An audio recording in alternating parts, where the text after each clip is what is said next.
I keep saying why me, but why not me? Who am I? That moment is like frozen in time for me. He was crying, and I knew that's not a normal cry. Without that early intervention, would he be where he is? Probably not. Each one of us was crying when we saw that little kid bloom into being what he was. Like, I'm right now as well getting goosebumps. This child development is very close to Aster's heart. Because each and every kid is unique and each and every kid needs are different. Hello and welcome to a very special conversation today. As we mark the launch of Aster DYU Child Development Center, a space made to nourish and nurture not just milestones but also moments of care, connection and development, especially for children with diverse needs, and of course the doctors, parents and the caregivers who are walking alongside of them. So today there are no presentations or lectures. We are here for real talk, real connection and real stories. And before we begin this conversation, which is all about heartfelt stories, honesty and of course healing, we're going to introduce all the people who have joined us today. Some 5 fabulous voices which are with us, starting off with Dr. Prashant Gaure. Thank you so much for joining us. A quick introduction, please. Yeah, I'm Dr. Prashant Gaura. I'm the founder and director of DYU Women and Child Care, and we are having an association with Aster in creating a child development center here in Dubai, and back in Bangalore also we do have our center. I'm very excited to enter into this part of child development center where we cater not our routine cough and cold, but this is something which is very close to my heart as well. We are trying to relieve how important it is kid to make them developmentally normal or what, and accepting them as they are. It's equally important to balance the parents, their emotions, and make them feel more comfortable, make them feel more realistic and accept things in a more scientific way, and help them to overcome not just the child's need but also their emotional ups and downs. Absolutely. Dr. Sharwaz, about you, please. I'm Dr. Sharbaz, anesthetist and CEO for Aster Hospitals and Clinics in the UAE and Oman. This child development is very close to Aster's heart. Reason being, one of our main aim is to get healthcare accessible and affordable to all strata of the society. And one thing which worries all the parents is the development of the child. And it's very important to associate with someone who is pioneering this field and to take it forward to the next level. And we're here to take the Aster Child Development Center to the next level. We're also joined by 3 of the most vocal, women who talk about this very, very dearly. Starting off with you, Miss Yasmin. Please tell us about yourself. Hi, I'm Yasmin Carey. Nice to meet everyone. I'm a mum of 3. My middle son is on the autism spectrum, so we share a lot online about our parenting journey, not with all the children, but especially with Ellis as well. So we share a lot about, challenges that we face and how we've overcome them, and hopefully we've helped a lot of people as well. Miss Amreen, about you. Hi, thanks for having me. My name is Amreen Sugaib. I am a mother to twin boys who are on the autism spectrum. I have 3 boys. My twins are on the ASD spectrum. And they are the reason I'm sitting here. And I struggled initially. So whenever I hear the word early intervention, it really, hits home, because I started my journey 12 years back. So things were very different. And I'm really excited about Aster's DYU, and the team looks amazing. And to me, early intervention is everything. And I've been talking to parents, I've been telling them that early intervention is, the whole life of your child on the ASD or any developmental delays is totally dependent on the early intervention. And the team and the center and the place matters the most. So I'm really looking forward, and I wish you all the very best. Miss Gulshan, about you, please. My name is Gulshan Kabarana, and my journey began 28 years back. When I moved to Dubai, I was pregnant with my daughter and not ever expecting her to be so severely disabled. It was after a vaccine. And immediately after a vaccine, she had her first seizure. And she continues having seizures even now. And I started a support group, which is one of the largest support groups in the UAE. We've been running it for 25 years. Everything is free of charge. Nobody pays. In the summer, we have a summer camp going on. Then I am a mentor to an adult with who's on the spectrum. Before that, I was teaching 27 students art, and through art, I was teaching them life skills, and it was so successful. Now I just mentor one artist, and I'm also a hostess for a, and so is Somdeen, of a podcast called POD, People of Determination Cast by Gulshan. It's on YouTube. And yeah, my life has changed completely, not for the worse, for the better. Because through Zara, I've learned so much. And yeah, early intervention, I was already in the field. So I knew what early intervention was and how important it was. And but I'm so new to Dubai, I didn't know where to go. You know, where do you search for a, in those days, internet wasn't there. And I was looking at these yellow pages, speech therapist. Then I knew about occupational therapists, but it was so hard to find them. So to have everybody under one roof, I think is a blessing for every parent. We're definitely excited about this center. Starting off with Yasmin, these words are the most prominent words when we talk about child development, that you have to detect early, you have to have acceptance, and you have to also work towards, getting the right care. When did you realize that maybe this may not be a phase in your child's life and this actually is something else? Where did the acceptance for you and understanding for you start? So he was about, I would say, about 1.5, 2, and all of his peers around him, and I have an older son as well. So obviously you shouldn't compare your children, but you do, and you compare them to the other kids their age, and I was like, okay, he's not talking, and then I'd say to my husband, my mum, everyone would be like, this boy, he's a boy, boys are slower, he'll get there. Do you know, like something in my mind? And I just had that mother's intuition, and we sat on it for a while, and then we did realise, okay, we need to help him, because just by turning a blind eye or just ignoring it, we're not helping him. If anything, like he's struggling, we need to help him, and we saw that. The biggest thing is that our parenting journey was then going to change. And like you said, it's changed. I think it's changed for the better, but it's I'm not sugarcoating it. It's very hard. Every parenting journey is hard, but parenting a neurodivergent child, it's almost like I've gone back to school. I didn't even know what neurodiversity was before I had Ellis and before I started looking into the terminology and all of this. So I was quite ignorant beforehand, and I hope that, through advocating and sharing our journey, we've actually helped a lot of other people to understand that there are different children who have different needs, and there are a lot more children out there than what you would think that have additional needs, and so it's great that things are becoming more acceptable, more accessible, and people are talking about it more, which is amazing. Yeah, and people are also writing about it as well. So talking about your book, Why Me, Why Not Me, and Thank God Me, tell me, how did that come about? What was the inception? Why did you decide to write a book about this? I am an older parent now, and I think I owe it to younger parents, not who are just finding out and who are in this why me stage. I was there as well for a long time. Not that long, because I had amazing support, and I kept asking myself, I keep saying why me, but why not me?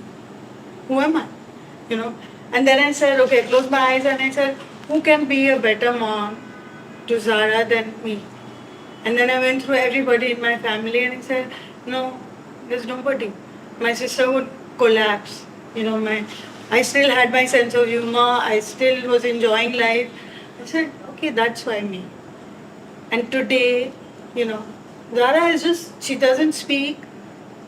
She's on a diaper. We have to feed her. But even then, I'm known more as Zara's mother than Jinai's mother. And Jinai is super successful. She's doing everything in life that, but people call me as Zara's mom and without saying a word, So, yeah, I say thank God me. that she chose our family, and it's a wonderful journey. There were ups and downs, of course, like everybody else's. But when you get the right support, you know, You're able to go through you can it. smell the flowers on the way. Even though there are roadblocks and there are potholes, Yeah. you still look around and you see flowers. Right. Well, in fact, talking about the right care, Dr. Prashant, you have worked with children in India over here.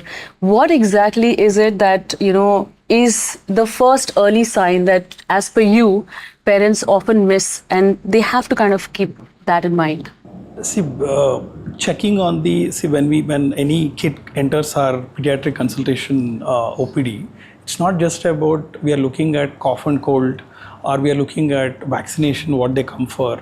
It should be a 360-degree coverage of asking the parents, giving time to them, and asking them how does child doing for that particular age. So we have certain milestones as a warning signs at 2 months, at 4 months, at 6 months. What are the gross motor skill, fine motor skill, personal social, language skill, and sensory development.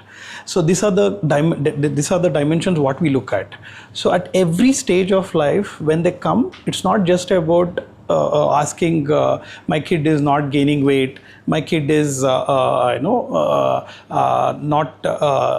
looking chubby. It's not about that. It's about we need to look at their developmental aspect. So when it comes to signs and symptoms, one thing even at 1.5 year, if kid is not responding to when we call names, or it's not just about kid is not interested. It's not that way. So at any point of time, if the mother feels that I'm not feeling, because she's the one who is with the baby 24/7. They see doctor for 10 minutes, 15 minutes, or 20 minutes max. But when they feel at any point of time that the kid is something is not right, they have to take consultation, sit with us, and discuss with an open mind, not having any predetermined things that everything is normal. There is a set of parents who deny, and there are a set of parents who are a little hyper. But whatever they have to be very open in discussing and asking every questions what they want to clear about.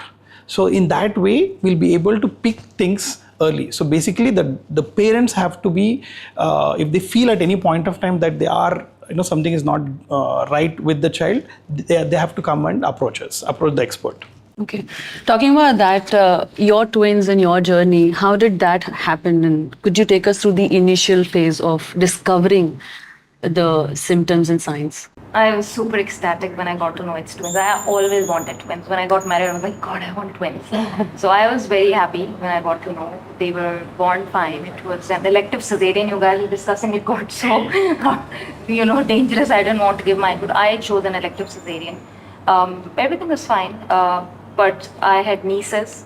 I raised them, so I knew how kids bloom. So when they were 6, I just noticed that they were not blabbing. They were, they were in their own bubble. Since I'm a Google person, and all of us are, and my sister is a doctor. So I started Googling. That was the first thing I did when they were, I don't remember exactly, but they were between 6 to 10 months. And they were not sitting, they were missing the milestones. In my case, they missed all the milestones, and they were my firstborn, so I had no prior experience. But in my mind, I knew how kids are. On their first birthday, I remember my father-in-law was holding my sons, and they were like, look at the plane. And he was just, that moment is like frozen in time for me. He was crying, and I knew that's not a normal cry. And that was a meltdown, basically. Now I know, at that time I didn't know. From there, the doubt developed, and I started reading about it. So around 2.3, I sat down with my husband, who's absolutely in love with his son, and I was like, I think there is a problem. And it still makes me emotional because it's been a long journey, but you relive it when you talk about it. We went to the psychologist. She just asked me 5 questions. How do they respond to name? Do they follow when you point? Do they point? How do they communicate? Or do they, when you come back home, do they come to you? And I was like, no, all the answers were no. And they were 2.3, so she turned and she said, I cannot give you an official diagnosis, but I think that they have strong signs of ASD. And that was the moment. And I started crying. My husband was looking at me and was like, what is it? I was like, do you know what it means? It means their additional needs. And that is how the journey started. But I think when you talk about early signs, since it's a spectrum, so each child is different. But I totally believe in the mother intuition and the gut feeling. It's always right. I knew it from 6 months onward that there is something really off. And now, since I'm into advocacy and I have a podcast, I sit with mothers. There are kids who do not miss any milestones, but all of them have one thing in common, that there was something missing, and we had that feeling. But denial, you don't. It's the last thing you want to think of. So it's a spectrum. Signs and symptoms, they vary, but there is always that missing. What do you call it? Piece of puzzle. It is missing. So. Yeah, you know it. You know it from the beginning. As a mom, I don't know about fathers, but my pediatrician, I don't know, I should be saying it or no, but I agree, pediatricians sometimes, I was told here in Dubai that it's okay, they're twins, I was initially concerned that they might be delayed. It was like, they're twins. My mom was like, they're twins. So this was a thing in my case, that they're twins, so they might be delayed. But at 2, my pediatrician officially told me that go see a psychologist because they are very quiet. Babies are not For quiet. their age, yeah. So that is how it started for me. Dr. Sharbaz, as Amreen mentioned, the initial denial, the initial time when you are still trying to accept the fact, and then at the time when you need the right care, it is really important. And this facility definitely seems to be providing that. What are your thoughts? How did this come about? What exactly was the reason or the inception point of this? So before that, I'm really touched by listening to I it. know, Very it is emotional. difficult. So, and kudos to you. I just really like that word, right? It is, why not me? It's so powerful. And I have not heard any powerful word than that, right? Why not me instead of why me, right? Yeah, goosebumps, seriously. And we wanted to initially to start a small way, and even your story, right? It's just hard. I'm a father of four girls, alhamdulillah. And then I've not seen people going through this journey. Listening to the stories, right? I think we're going to go in much bigger form and shape than it is. And I'll promise you that this will be a center not for profit, but to make sure that these people, right, are really cared for. Definitely we will do that, and we will expand this. And already this small center is full. So rather than looking at the fullness of it, right, we need to contribute something, especially these powerful words. This is an inspiration for me. I have a large group of I'll be there. I'll be there. I'll hold you on this. Sure, I will. Dr. Prashant, take us through the care facilities. Like, how does it make a difference when there is playfulness and there is care mixed together, not just therapy? See, when we talk about kids, we cannot, and especially we are, differently abled kids, when we are talking about them, we cannot manage them in a regular way because they are differently abled. So it is not that their IQ is less or anything. It's just that they are unable to communicate and tell what they feel. But they understand, they do understand. It is just that the mind gets overexcited, hyperstimulated or understimulated, because of which they are unable to express what exactly they feel. They are unable to form a word. So when you're caring such type of kids, we cannot have a conventional way of doing it. But yet we call it as, in our heartbeat, we call it as, regular pulse rate, irregularly regular. We have different things. So in this case, it's going to be an irregularly regular. That is like with every kid who are coming in, there is something called as customized therapy which needs to be done for each and every kid, because each and every kid is unique and each and every kid needs are different. So when you're caring, we have to form an individualized, customized screening assessment